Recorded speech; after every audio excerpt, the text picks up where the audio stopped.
I've been traveling full-time for the past 5 years, and 3 years ago, my wife and I decided to sell everything that we own and get on the road full-time, becoming 100% location independent. So for almost 3 years now, we've been traveling from place to place, city to city, and country to country, perpetually circling the globe so that I can do what I love. Travel photography. So I've been wanting to put together a training series for years. So when the F-Stoppers approached me in Germany and pitched this idea to me, I knew it was the perfect time to do something like this. So I didn't want to create a short tutorial here. I wanted to be able to teach everything I've learned about photography over the last 5 years in the most beautiful locations on the planet.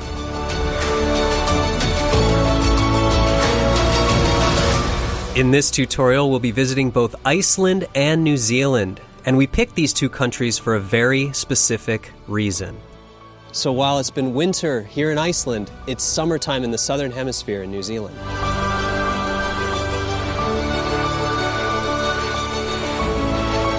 Landscape photography isn't just about being in the environment with a camera. It's so much more than that. In this tutorial, I'm going to show you those in-camera settings, but I'm also going to show you how I achieve my signature look in post-processing. So we're on the road for nearly 3 months together producing this tutorial so that we can try to encounter and simulate varied weather environments and conditions.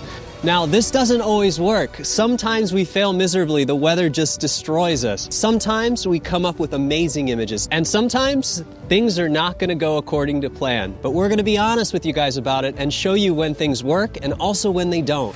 So this entire project is going to be a massive undertaking. So let's get things started in Iceland in the middle of winter. In this video, we're going to travel the entire ring road of Iceland, and that's going to take us through epic waterfalls, all sorts of changing landscapes from very, very high mountains to flat lowlands. The scenery changes so much here in Iceland. It's so extraordinary to be here. It feels like we're standing on an alien planet sometimes.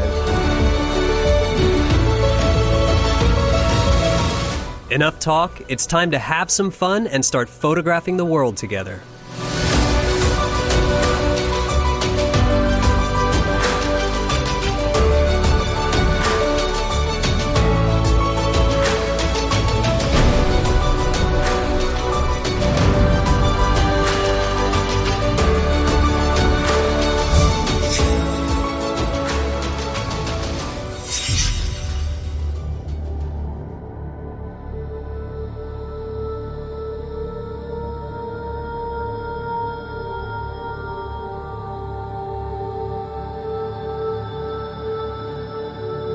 I've traveled to Iceland many times over the years, and it never fails to impress.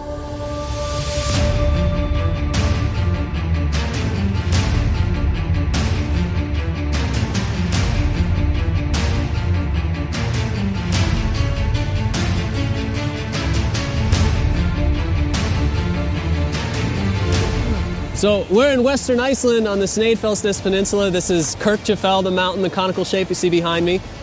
This is the waterfall next to it. It's Foss's waterfall in Icelandic, so it'd be Kirkjufell's Foss for the Kirkjufell waterfall, basically. We just got out here. When we looked out the hotel window, it was kind of nice, blue hour and clear, but we have some heavy rain coming in, so we're going to wait for this rain to clear before we start actually shooting the environment. One thing that I've learned about Iceland is that the weather can be wild and unpredictable. So I'm trying to get the shot as quick as possible before that window closes and I get soaked. All right. That's good. All right. Holy shit. All right. So I actually cannot look at the camera right now. I think we're still recording audio. Oh, man. Yeah, here comes the hail again.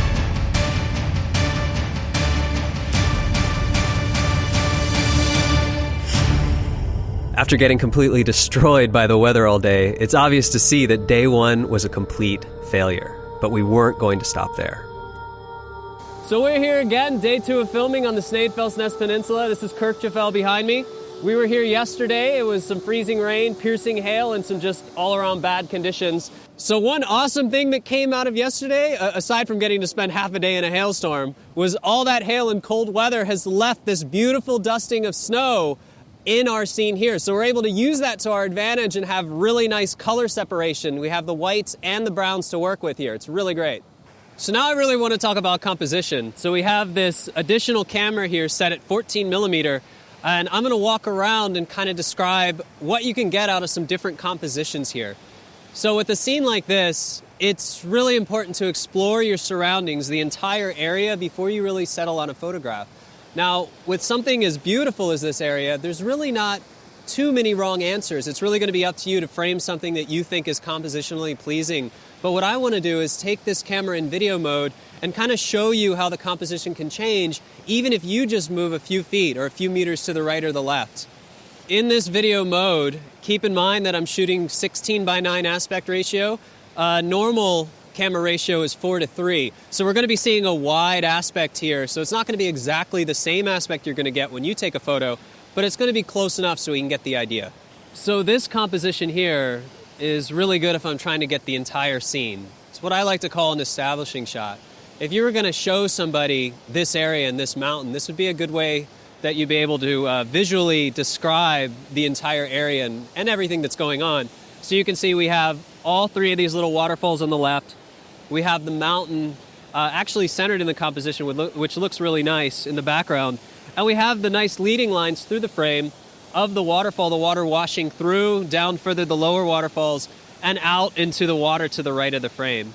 This is shot at 14 millimeter. Let's just take a look at what happens if I start to zoom in. This is with the 14 to 24. So if I really wanted to, I could also do a tighter composition like this and still frame the waterfalls and the mountain. And what that's going to do is kind of compress what my visual elements are and make the subject sort of locked into just the waterfall and the mountain in the background. And this is actually right around somewhere between 18 and 20 millimeter. It's right around 19, but probably not exact. Could probably even go a little bit further, and let's see what 24 millimeter looks like. So with 24, I can still get a nice composition with the waterfalls and the mountain. But for something up here, this far back, I really like taking advantage of the wide 14 millimeter to frame the entire scene. One other thing that's really nice when you're shooting wide is having some foreground elements or some interest in the foreground that helps draw the eye into the frame.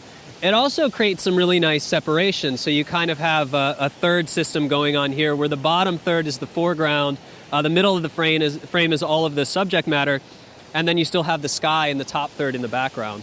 So you can even change the composition slightly. Let's say we didn't have a very interesting sky, and we could frame more of that foreground or more of that ground, and then you don't really have to focus on the sky so much. In a similar fashion, we could go up just a little bit higher, minimize the foreground, and still get something nice. Really emphasize those clouds or the detail in the sky that we want to capture. So as you can see, this is a really easy shot to get. If you have a wide lens and you stand up here at the top, you can really frame everything, the waterfalls, the mountains, and everything, and get a really nice frame. It's really hard to take a bad picture here since everything's laid out right in front of you. It's easy access, it's pretty self-explanatory, and you don't have too much going on outside of this interest area in the center. So now that we've figured out my favorite vantage point for this scene, now let's explore the rest of the area and see what else we can come up with. Bear in mind that I don't usually do my scouting with a tripod, but in this case, we needed the video to be very stable. So all I've really done is moved about 20 feet to the right, and I'm already starting to see some differences in the composition. So further to the left, I had the mountain sort of framed in the center of the composition, and now that I've moved to the right, it makes sense to still frame the waterfalls on the left, but now the mountain starts to move to the right. This is because as you move from side to side, the parallax between your foreground elements and your background elements start to change. I've also gotten a little bit further down on this slope, so the whole scene has started to change just a little bit. Now what's interesting here, before when I could zoom in on the waterfalls and the mountains, if I start to zoom too much here, up to 24 millimeter, you can see that I'll crop that mountain out. So I can't do as much of a zoom shot here as I could to the left. To the left, I could frame both the waterfalls and the mountain with the zoom. Here, I'm starting to cut it off.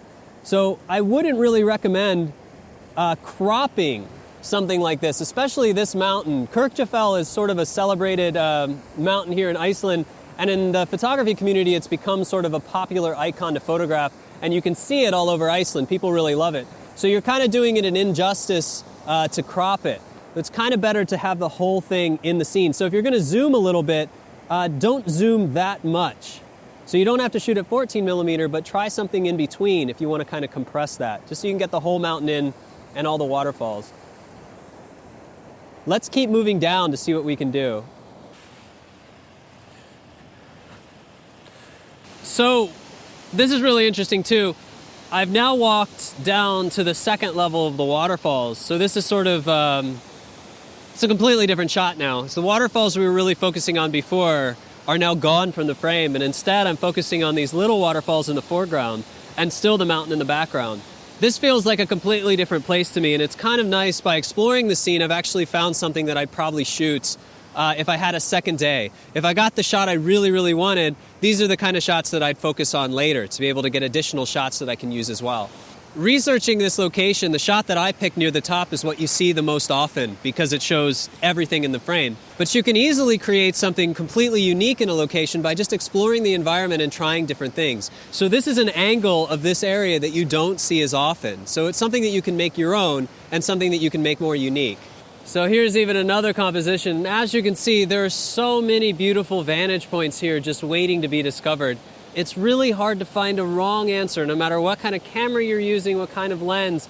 In this environment, you should be able to find a nice, beautiful composition to work with. So with a composition like this, the reason I have it composed how it is because I have these beautiful leading lines. You can see the water moving in from the left, through to the right, and down the waterfall, and sort of down the nice river to the right. You can also see that the foreground elements are creating a really, really nice compositional element on the bottom and the right side of my frame. You can also see that the mountain sort of complements that composition and on the bottom. So there's a nice composition on the bottom and the top of the frame, and then we have this nice flow direction of the water moving through it. I also like the mountain right in the center because the mountain shape being a triangle towards the top and the compositional element of the ground being sort of that reverse section, it complements each other. Where I don't start to like the composition is if I move it too far to the right. And then I think I have too much foreground, too much of this ground to the right, and not really enough interest on the mountain and the water itself. In a similar fashion, if I moved it too far to the left, now I'm really focusing on too much of the water to the left and not so much the mountain. But if we move it right around the center, really work with those leading lines, those natural leading lines in the foreground, we can start to create a nice balanced composition and a full frame. With all these angles that we've seen so far, I've been high up above the waterfalls. Now let's see what it looks like if we get close to them, sort of at ground level. So here we are right next to the waterfalls, so obviously mist is going to be a problem. It's only going to take a few minutes before my lens is completely coated with water and I have to wipe it off. But down here, I'm just trying to show you guys an example of what it looks like all the way down here. So with all the other shots, we've been above all this looking down. And now we're right at the water level and we have something completely different, but also very beautiful. Down here, I actually have a little bit more control over the perspective. Instead of working at 14mm, since the mountain itself is a little bit smaller, I can experiment by zooming in a little bit more and changing the framing so that I can focus in a little bit more on the waterfalls and the mountain. So before, the shot before was 14mm, now and I'm about 18mm, and I can even go in just a little bit tighter here.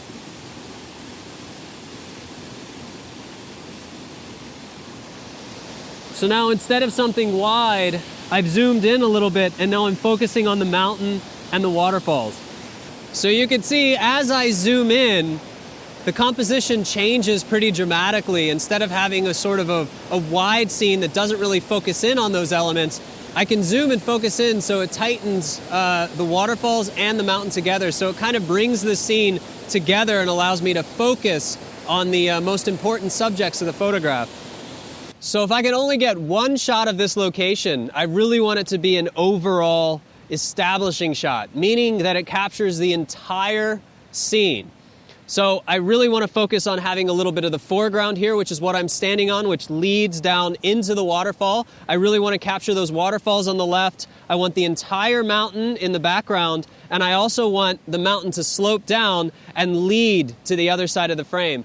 So if you look here behind me, you can see those waterfalls on the left. You can see that I've framed all of the waterfalls, the mountain, and I'm actually getting those mountains to the right. So the mountain behind me, the big mountain, Kirkjufell, actually slopes down and leads the eye into those mountains in the background. Something I like to do with my Nikon cameras, they have a really nice built-in leveling system. Now, with a landscape that slopes where I can't actually see a distinct horizon line, there's no way I can really level the scene accurately, so I rely on this level gauge to not only level the scene, but to tell how much tilt up and down I have. So I know now that I'm actually tilted a few degrees down, and my horizon, even though the landscape is slopey, is actually perfectly level. Some cameras have better built-in leveling systems than others, and some don't have it at all. If your camera doesn't have one, you can always buy one that attaches to your hot shoe. Or, worst case scenario, you can always adjust it in post later.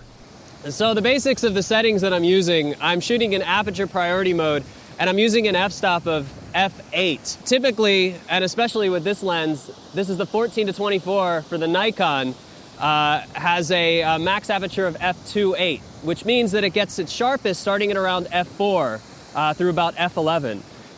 If you shoot around f8, you're pretty much guaranteed with your lens that everything's going to be sharp throughout. You can push it a little bit further to f11, which means you'll get a greater depth of field. And anywhere between 8 and 11 is pretty nice. Past 11, you'll start to get the negative effects of the lens, like diffraction and negative vignetting and things like that. So I usually start around f8 unless I have stuff that's really close to the foreground or a reason that I need to turn that up anymore.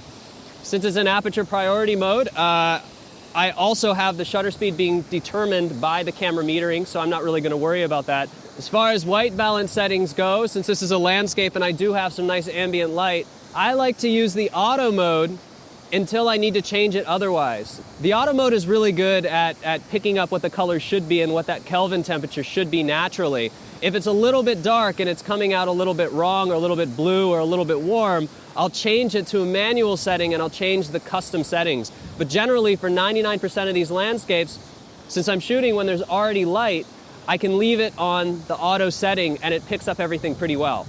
And of course, using post-processing and raw processing, we can always change the white balance later. So as long as it's pretty close, we don't have to make any great adjustments in post-processing.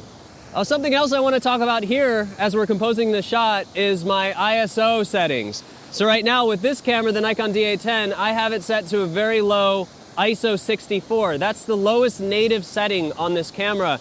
Typically with landscapes, when I'm not too concerned about the shutter speed, it can be pretty much anything I want it to be. I'll turn the ISO down as low as possible. So in this case, it's 64. Many cameras are going to be 100 or 200, and that means that I'll get very little noise in my scene. So the lower that ISO can be, the cleaner and less grainy my image will come out. So that's very important for clean, crisp landscape images. Another thing that happens with a low ISO setting is my shutter speeds are going to be a little bit longer. In this case, it's going to perfectly soften those waterfalls just because they're a little bit longer. If I wanted to freeze time, and that means I wanted everything to be real quick, super fast shutter speed, I'd have to turn that ISO way up, probably in this case to about 1600. The negative aspect of that would mean that I'd get a bunch of grain associated with this image. So since I'm nice, set up, stable tripod setup here, I can shoot with as low of an ISO as I want and get all the positive effects of a clean image. So let's look at an example. I'll do one shot at a low ISO 64, and I'll do another one at 3200, and we can compare the difference. You can see the grain. With the low ISO 64, it's really, really clean. With the high ISO of 3200, it's really, really grainy. So as you can see, at ISO 64, we get very little grain, and since the shutter speeds are slower, we also get nice soft water in the waterfall. At 3200, we get a grainier image. You can see all the grain that's happening in the sky. And as an effect of a faster shutter speed, we're freezing those waterfalls a little bit more in time, so we get a little bit more of the texture and sort of shape of them. So a good takeaway from this regarding the ISO values, if I walked out here and I only had my camera handheld and I was in a dim lit scenario like this, hand holding the camera and getting the shot, I'd have to turn it up to ISO 3200 to be able to get the shot, because my hands are going to shake a little bit and I'm going to have to have a very, very fast shutter speed in order to capture it and have everything be really sharp. So we got in here a little bit early, as I like to do with my scenes. I like to be able to give myself enough time to set up before the lighting event happens, before the sunrise or before the sunset. So let's take a look. Since I was here early enough, let's take a look at what I consider to be too early for the shot. So it would be sort of an early blue hour in this case before the sunrise. We can take a look at a scene that just does not have enough light in it, as opposed to a scene that starts to get enough light in it. So as you guys can see in this shot here, this is the blue hour shot again, there's just not enough light in the scene for me to really use the shot. And again, I got here really early, so I had enough time to set up, but I'm really waiting for the sun to come up a little bit more and more light to be in the scene. You can see the sky looks pretty nice with those nice blue tones, but since the sun hasn't come up enough, the foreground is really dark and does not have a lot of definition because there's not a lot of light on it. So since we're all set up here and the light's not exactly right yet, we're gonna wait and see what happens over time. The light can change dramatically all day long, so we stayed here set up in the same place from sunrise to sunset in order to capture the best moment of light. So I think I got everything I need in camera. The rain's starting to come out again, so let's go into Photoshop and put all this together.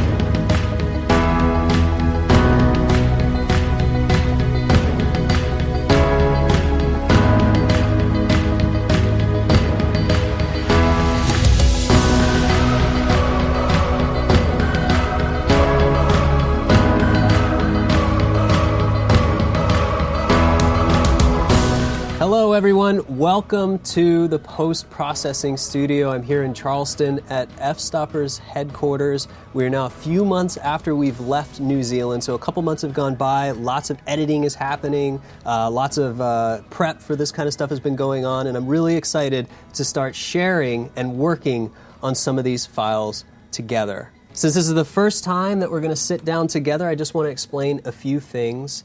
The way that I've developed this post-processing course, you'll always have a lesson that will start in the field, and you'll have a companion post-processing lesson that'll go along with it. And we're going to go step by step. Each lesson will get progressively more difficult, and I'll introduce new tools and techniques.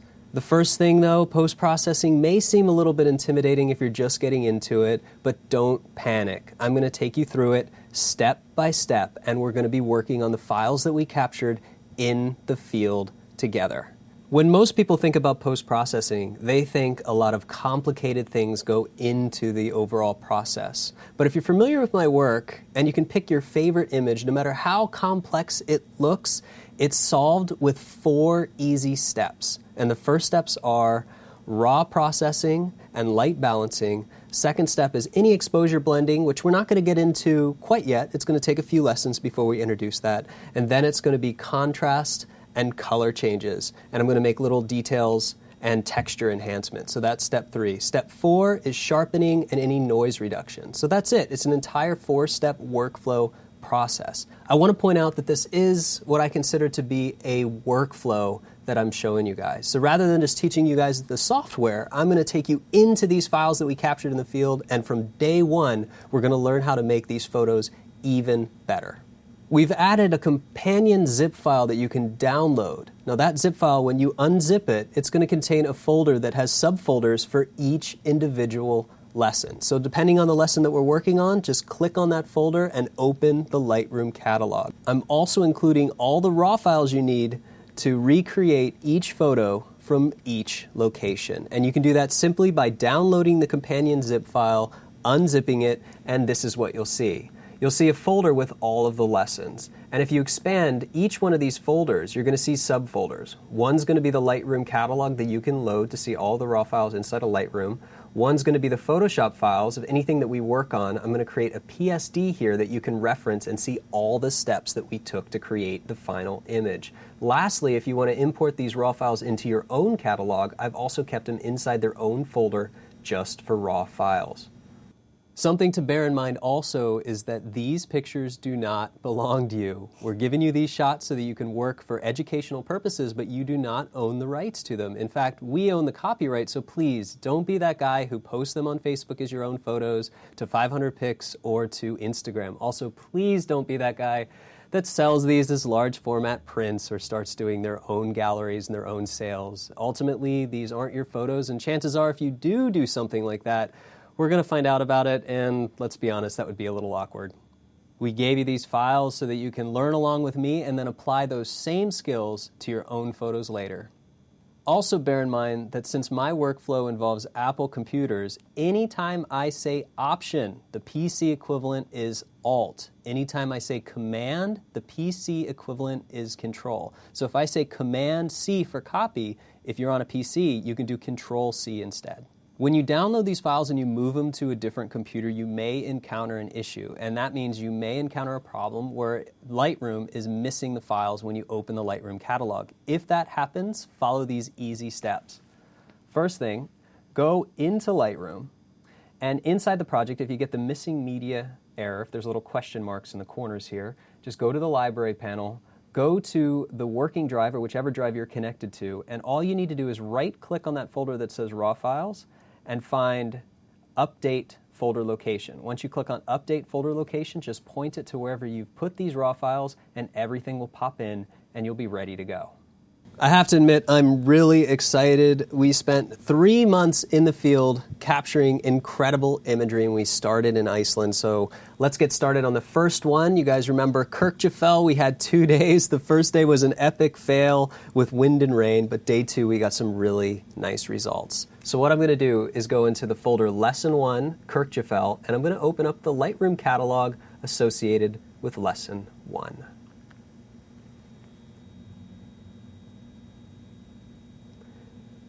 If this is the first time you guys have ever opened Lightroom, we're just going to be focusing on a couple of the key windows and panels here. So right now, I want to make sure that you're in the Develop module, and we're going to be specifically looking at how to change the exposure of individual raw files, and that's going to be here on the right. Now, if you opened up the companion file, you'll notice that you have 10 raw files associated with this. You also might remember that when we were in Iceland, I left the camera in one place and I shot for most of the day. Even though the day was short, I probably ended up with 300 raw files and tons of file space associated with that. Rather than giving you all the files that I shot, I'm just going to give you the ones that I'm using to create the final image. That way we can go through it together without cluttering up our hard drives with unneeded space. If you've never used Lightroom before, don't worry about it. We're just going to be going over a few simple things, so let's get started right away. Let's take a look at these raw files. Remember, I was shooting 5 exposure brackets. So in the center of each one of these sets is the neutral exposure. Now this was shot, I'd say late, close to sunset, while this one was shot at the early blue hour. So immediately, I just wanted you guys to see the difference when I say that this is not enough light for the scene. The sun has not risen yet. I'm not getting any light on the mountain. It still looks pretty nice. There's a nice blue sky, some nice tones, soft water. But if I roll over to this exposure, you can see that the sky starts to have nice yellow tones in it. It has a little bit more dynamic elements. And if I start to look at the other exposures, it's a better balance of nice sky and highlights. So again, I had 300 of these files and I just picked the best one. This set of 5 here was the one that I really wanted to focus on and the one that I want to create the final image around. The first thing that I want to cover is the most important thing. It's step 1 in my workflow, and that is raw processing. It's basically how you balance your lights and darks. Some people just call it light balancing. So I shot 5 exposures just so I could leave the camera rolling, shooting 5 exposures while we went around and taught the lesson. You guys remember we went over a lot of different compositional things. So let's take a look at those 5 brackets that I shot. We have one that's very underexposed. We have the one that's exposed, metered for the camera, so what the camera thinks is correct, and then we have one that's overexposed. And this was shot in an auto exposure bracketing, so this is the neutral one. It was set to 5, so we have -2, -1, 0, +1, and +2. So I don't want to do any exposure blending at all. I want to be able to get as much mileage out of a single raw as possible. And in order to do that, we first have to understand how far it is that we can push a single raw file. So here's a general rule. Here's the first general rule that I want to share you guys about processing raw files. You can always pull more out of the shadows than you can in the highlights. Now, what does that mean exactly? Well, let's say that we overexposed a file. And how can I say that I've overexposed it? What's the big indicator that I've overexposed it? Well, take a look at the sky. It's blown out. It's completely white. And if I look at the histogram up here, this is a representation of the shadows the midtones, and the highlights. And you can see how the highlights are this huge spike on the right side of the screen. That means the camera failed to capture the highlights associated with the sky. So in Adobe Camera Raw, we're able to try to recover those highlights. Same thing if I would have underexposed something. You can see I have shadows butted up on the left side of the histogram. In Adobe Camera Raw, I can recover those. But the general rule being, I can always recover more out of the shadows than I can in the highlights. So let's try it. Let's go back to the highlights, and I'm going to try to recover the highlights. When I say recover, I just mean moving around these sliders. You can actually change the exposure just as if you would in camera. You can change the contrast, highlight, shadows, whites, and blacks. And if you're not sure which one of these is corresponding to, you can either roll over it here and it highlights it in the histogram, or you can go over the histogram and highlight the sliders. So in this case, let's just say, well, you know, the foreground looks pretty good, but let's pull the highlights down and see what we can get.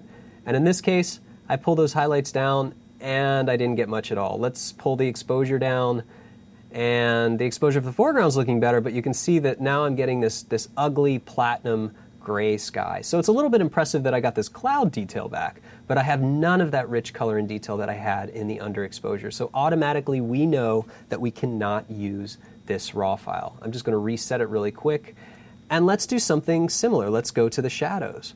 Now remember how the highlights turned really dark. What would happen if I brought the exposure up a little bit here and pulled out the shadows? Well, automatically I am ending up with sort of a neutral image. There are some grays in here, but I've very quickly been able to transform this into something a little bit more usable. And I've moved these highlights over to the right, so I'm just going to pull them back and I can actually get that nice sky back.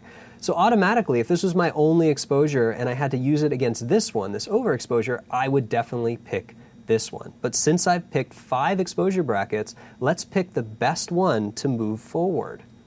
I'm going to reset this one again. So I have a choice here. You know, right now, even with the camera metered neutral exposure, I still feel like the sky's a little bit blown out. And if I start to pull the highlights down, you can see that it's that same thing. I'm getting some of the detail back, but I have to turn it all the way down to get the sky values back. I don't want to push it that far. So I'm going to step down to the -1 exposure. And this is really nice. Since I've shot 5 exposure brackets, it gives me all the creative flexibility to just roll through them and pick the one that I like the most, the one that I can use. So what I'm going to do now is I'm going to first adjust the overall exposure. Now, we can agree that this neutral exposure looks really well exposed in the foreground. This is a -1, so obviously it's going to be a little bit dark. So the first thing I'm going to do is bump the exposure. Now, typically with the D810, you can go about 2 stops, but I'm going to just keep it right around 1, 0.8 to 1, and then I'm going to do a few more things. I'm going to pull the shadows up. So the first thing I'm really concerning myself is with the foreground. So I'm going to get that nice and balanced. Now, you might have noticed by changing the exposure, moving it to about a 0.1 or 0.8 to 1 positive exposure, I've also managed to blow out the sky, which was the whole reason I picked this exposure in the first place.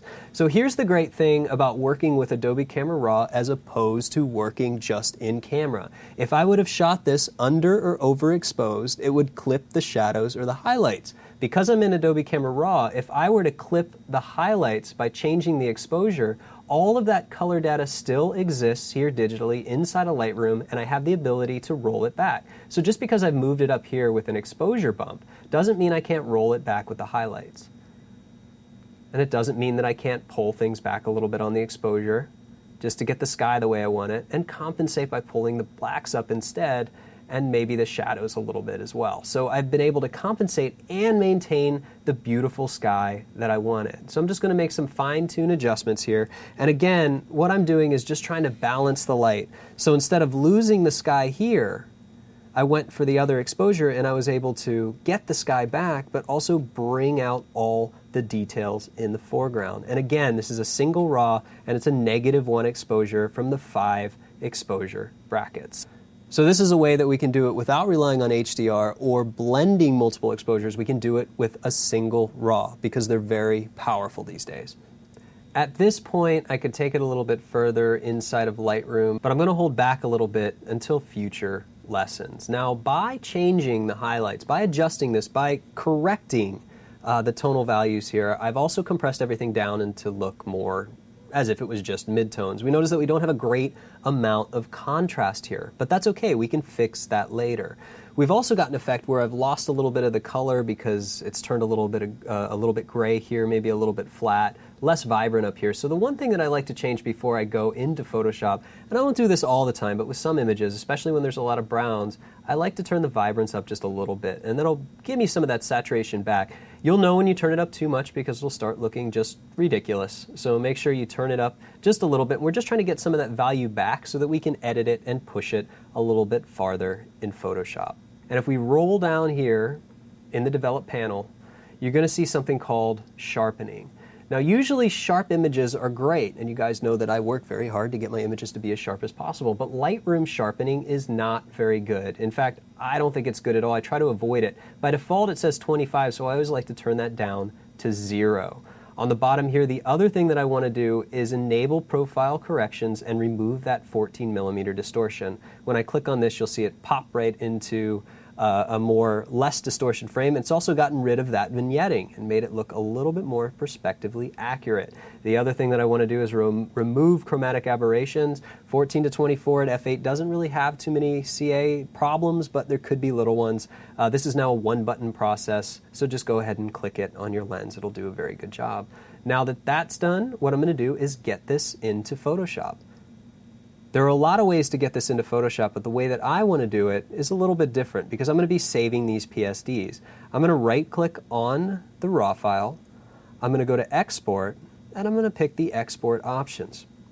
In the Export options, I'm going to be exporting to, I have a temp folder set up to catch all these files and bring them into Photoshop for me, but my image format is going to be PSD because I'm working in Photoshop, Pro Photo RGB. On my camera, I'm set to shoot Adobe RGB. If you're not sure if you've set this or not, check your camera settings to see. Most cameras that support sRGB also support Adobe RGB. They don't support Pro Photo, but these are color gamuts. Pro Photo is the highest, followed by Adobe RGB, and sRGB is actually the smallest color gamut. It means you have less editing capabilities over the color in your files. So I always like to work as high as possible. Same thing here with the bit depth. Typically, I work at 16, but I'm going to work at 8 just to speed things up. 16 will double the size of your files. Last thing I'm going to do down here under post-processing, which is not really what it's doing, it's a post-action, is to open this in Photoshop so that it automatically opens up the software with the PSD, and I'm going to say export. If you've never opened Photoshop before, don't panic. I promise. It's actually much easier than it looks. It's a little bit intimidating at first because there's this empty set of palettes with all these buttons on the left. But what I'm going to do is bypass all the technical stuff, and we're going to get right into how to get the most out of these images. So throughout the time we spend together on this post-processing, I'm going to be introducing different tools and different things that you can use in Photoshop. But right now, I just want to show you my favorite method for getting all that color contrast and rich vibrancy back into my images. What I'm going to do now is I'm going to go up to Filter, and I'm going to apply, under Nik Collection, I'm going to apply Color Effects Pro. Now, this is not a standard plugin pack that comes with Photoshop. You actually have to either download the trial or purchase this plugin pack. Now, I've been using Nik Collection by Google for years now, and while I used to do so many of these processes manually and very tediously, now they've been combined into really powerful filter sets. So do yourself a favor, if you're not using it, go ahead and download the free 30-day trial. It's an unrestricted trial. There'll be no watermarking. If you like it, you can go ahead and purchase it. But I guarantee after you see a couple of the tools and a couple of things I use in here, you're going to definitely want to pick it up and at least try it. So right off the bat, when I said that we did all that raw processing in Lightroom, I said that we also brought everything back into a mid-tone. So basically, I'm going to go ahead and reset all this so that we can have exactly what we had coming out of Lightroom. Now, inside of Color Effects Pro, there's these buttons up here, and if I click All, these are actually all filters in Color Effects Pro. There are tons of them. You can make things look like old photo paper, different pastels, glow. Later on, we're going to do an Orton effect, really cool things like that. And these aren't just for landscape photographers. They're for graphic designers. They're for portrait photographers, wedding photographers, you name it. There are things here for everybody. Now, I've starred my favorites on the left, and since I've starred them, these are my landscape photography favorites. If I go to favorites there, it condenses that list and gives us something that's a little bit easier to work with. So the first thing that I don't like about adjusting the raw file, even though we get all the tones that we need, it needs more contrast. So I'm going to pick my favorite tool first, called Pro Contrast. Now, you guys may have used brightness and contrast or contrast sliders inside of Lightroom, and you've noticed that if you turn them up too much, your whites get crushed, the blacks get crushed, and everything just looks a little bit too, well, contrasty, given the name. I want to do something a little bit different. I have something called dynamic contrast. And the beauty about dynamic contrast is what it's going to do, it's going to amplify the midtones and the quarter tones, so everything next to the midtones and next to the highlights, and basically not touch the shadows or the highlights. Leave those in place and create a really vibrant image. The other benefit is, I was shooting in Iceland, and it was really soft light because the sun never really comes up that high in the wintertime. So with soft light, we get beautiful highlights, but they're subtle. What dynamic contrast is going to do, and I'm going to start turning this up, is it's going to give me exactly what it's called, dynamic contrast, but it's going to leave the highlights and the shadows alone. So if I turn this on and off, here's the original, and then on, you can see that it created more vibrancy, just more tonality to this. And that's dynamic contrast. With all of these things, though, they're done to taste. So if you want this to be really impactful, kind of crazy, or a throwback to maybe an HDR look that you like, you can turn this way up. What I like to do is start subtle. So I'll start maybe with 30 or 40% and then work my way up, because I can keep adding more over time rather than overcooking it all at once. The other slider that's here that's really nice is correct contrast. Correct contrast will be more of a traditional contrast, but it will try to maintain your highlights and your shadows. But that's going to fix some of the areas here that are gray. So I'm just going to turn it up just a little bit. We'll leave correct color cast alone for another time. So let me just get these settings just right. And I'm going to add one more filter just by saying add filter. And I'm going to add brilliance and warmth. This is a daylight scene, and the sun's kind of coming in very low from the sky from the left and illuminating the side of the mountain. We have some warm tones in the clouds and lots of warm tones in the foreground. So what I want to do is just amplify that warmth simply by changing the warmth slider. So again, this starts to really come into effect low. 10 to 15% is usually enough. If you turn it up too much, you're going to notice that you're going to tone your image, which is not what we're trying to do. This is just subtlety. This is putting back the warmth that I could have changed the white balance for, but this is, again, a very subtle effect. Now I have a pro contrast and a brilliance and warmth. I'm going to say OK, and it's going to apply those filters and create a new result for me. I should point out that Nik Collection by Google is a great software package, but I'm running this on an older MacBook Pro, so it does take a little bit more time. The faster your computer, the faster the load's going to be. Now that Nik has applied, it's come in on a new layer, and I can toggle it on and off to see the difference. Since it's on a new layer, I can also change the opacity and maybe only use a certain portion of the effect. Say that I maybe think 100 was too much, I can roll this back to 80 or something just to soften it. For now, I'm going to leave it at its 100%. Remember back in Lightroom when I said Lightroom sharpening really wasn't that great? I'm going to show you the easiest technique to get really sharp edges on your image. First thing it's going to require is that we create a duplicate of the layer. So if you've never done that before, just click and drag your layer all the way down to the Create New Layer button, which is this one right here, the new thing that looks like a page. Let go, and it creates a duplicate of that layer. Once that layer is duplicated, go up to Filter, Other, High Pass. A high pass is going to look really funny at first. It works based on a radius, and that radius is based after an edge detection. The first thing it does is it detects all of the edges and then creates a tolerance, highlights and shadows around those edges. So this is an extreme example of 36 pixels, which is way, way too much. For landscape photography and for 36 megapixels like the Nikon D810, 3 usually works pretty good. A heavy effect would be 5. A light effect would be 2. So we'll go medium with 3. I'm going to zoom into this now once it's applied. I'm going to zoom right into the top of Kirkjufell Mountain there, and you can see that I have these edges and I have a highlight and a shadow on the edges. I'm going to have to use a blending mode, and I'm going to use a blending mode called Overlay. What's cool about Overlay is everything that's 50% gray will disappear, and it will only amplify what's left. In this case, anything that's a little bit darker or a little bit lighter will show through. So you can see that it looks like it completely disappeared, but if I toggle it on and off, so here's on and here's off, you can see how dramatic that sharpening is. If I pan around here a little bit, you can actually see in those lakes and that road, you can see all that sort of come to life. Almost like the image was completely dull before, and now it's sharp. Now that the image is sharpened and the contrast has been adjusted, I'm just going to take a look at the original layer so I can get an idea of how we've transformed this image. So we'll look at the original one that came out of Lightroom with the raw adjustments, and now we'll look at the sharp and contrasty result. That's looking pretty good, but I want to take it one step further. Where I've added dynamic contrast now to the whole image, now I want to start adding some dynamic contrast just to the color range. So one more time, I'm going to go up to Filter, Nik Collection, Color Effects Pro, and I'm going to use one more filter to pop those values even more. By default, your last filter will be loaded, so I can go to Contrast Color Range. Just to warn you guys, this one comes with its own custom settings, so you have to zero them out yourself. So just go ahead and zero everything out, and even though brightness is zeroed out, just give it a little wiggle here, and it'll reset it back to nothing, so no effect applied. What I'm going to do here is I'm just going to drag this color contrast. What this tries to do is it leaves the luminosity alone.